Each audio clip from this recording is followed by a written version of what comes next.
premier, toute catégorie sur un catamaran. Yamaha, deuxième sur une coque en V. Oui, en catégorie T1.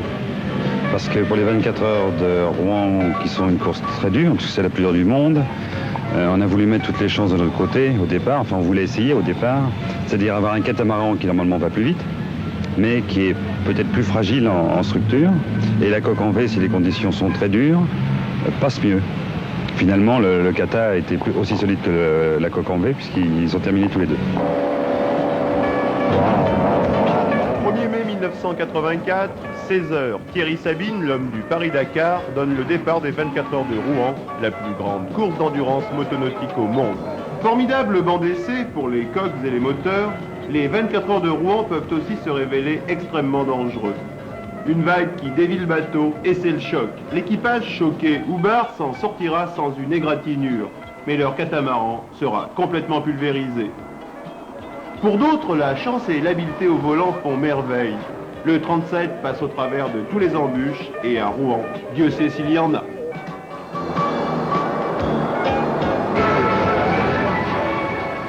Chez Yamaha, on a choisi l'option série. Deux bateaux équipés de moteurs 850 cm3 de 70 chevaux. On rêve bien sûr de victoire, mais 24 heures c'est long, très long.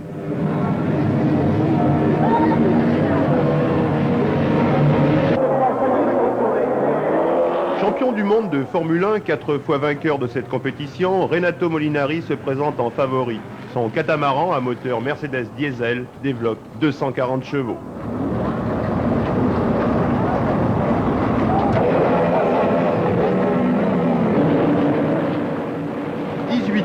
Déjà 2 heures de course. Molinari est encore en tête, mais derrière les Yamaha, Marine France commence leur remontée. Le 37, le catamaran Velden est 4e, alors que la coque en V Burgess n'est encore que 15e. Les pilotes respectent leur tableau de marche, pas plus de 6500 tours minute, alors que les Yam peuvent sans problème dépasser les 7000. Une technique qui devrait payer à terme dans une telle course. Notre catamaran va même se payer le luxe de doubler Molinari à l'intérieur. Rien de tel pour pousser un champion à la faute.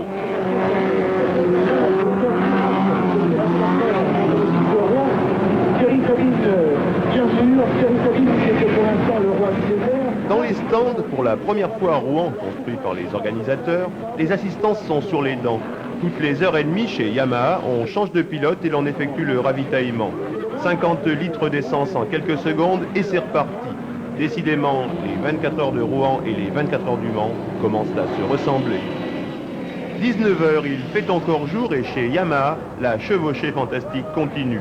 Le catamaran est 2e alors que le Burgess, en 1 heure, est passé de la 15e à la 4e place. Les coques en V font merveille. Construite en polyester, celle-ci se révèle plus sûre et plus solide que celle des catamarans, plus rapide et plus pointue à piloter. Réglementairement, pour toute intervention technique, il faut sortir le bateau à quai. Et au fil des heures, de plus en plus de bateaux commencent à avoir des ennuis. Pourtant, chez Yamaha Marine France, l'option série commence à payer. Pas un grain de sable dans la machine, les moteurs tournent comme des horloges. Et la chance, toujours indispensable dans une course d'endurance, semble avec eux.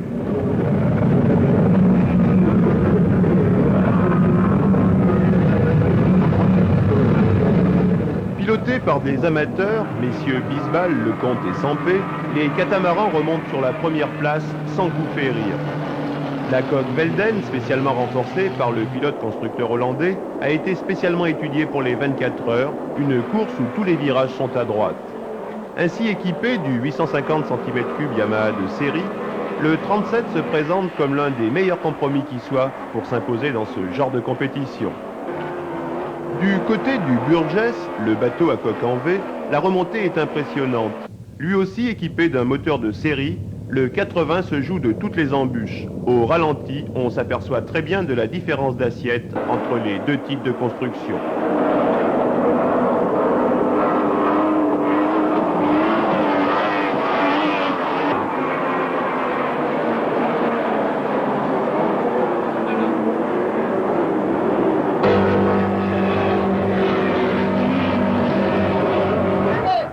Pour bien comprendre la différence de conception et d'allure entre les deux bateaux, Regardez tout d'abord le Burgess coque en V. Et comparez avec le catamaran plus rapide.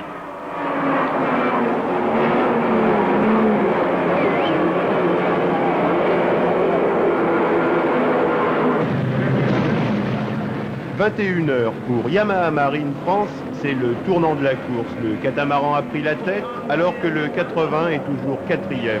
Une magnifique performance d'ensemble. Mais il faut tenir, l'arrivée est encore loin et la nuit, dangers et difficultés sont décuplés. Les épaves sont complètement invisibles, l'accident peut survenir à n'importe quel moment. Aussi, pour faciliter les recherches d'un pilote, éventuellement éjecté hors de son bateau, tous les casques sont équipés d'un feu clignotant. Au cours de la nuit, l'avance du catamaran de tête va encore s'accentuer, alors que le coque en V respecte toujours son tableau de marche. Dans le clan Yamaha Marine France, c'est bien sûr la joie, mais aussi l'angoisse, car tout peut toujours arriver à n'importe quel moment de la course. Ainsi, de nombreux concurrents ne verront jamais le jour au volant de leur bateau. Dans les stands, les mécaniciens Yamaha sont prêts à intervenir. Mais depuis le début, tout va bien. On se prend à espérer une victoire.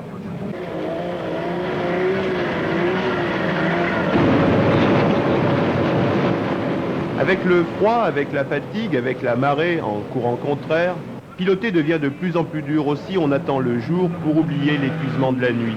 Et chez Yamaha, le lever du jour va voir le Burgess en 2e place, derrière le catamaran. Chez Yam, on va même en sécurité sortir le bateau pour une vérification générale.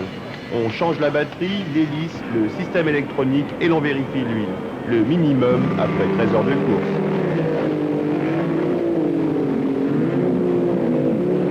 Derrière, le rythme a quelque peu baissé.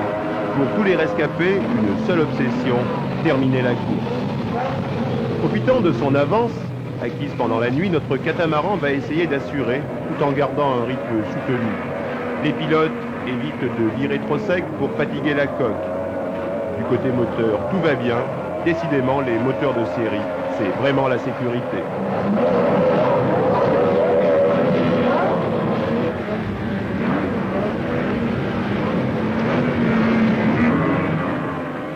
Midi, plus que 4 heures de course, le compte à rebours est commencé.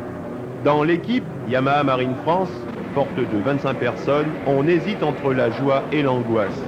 Du patron au mécanicien, des pilotes au panoteur, chacun vit peut-être les heures les plus dures de la compétition.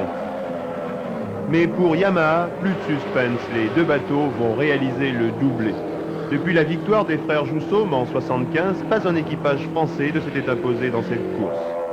506 tours, 1821 km parcourus à la moyenne de 76 km/h, une fabuleuse performance pour un 850 cm3 de série. La récompense suprême pour une marque qui s'engageait officiellement pour la première fois dans cette ronde infernale. Réussite totale pour la marque aux 3 diapasons, puisque sur 8 bateaux équipés de moteurs Yamaha, seuls 2 ne termineront pas l'épreuve, non sur ennui moteur, mais sur ennui de coque. Décidément, la réussite totale. Après les 6 heures de Paris, les 24 heures de Rouen, chez Yamaha, on commence à accumuler les victoires.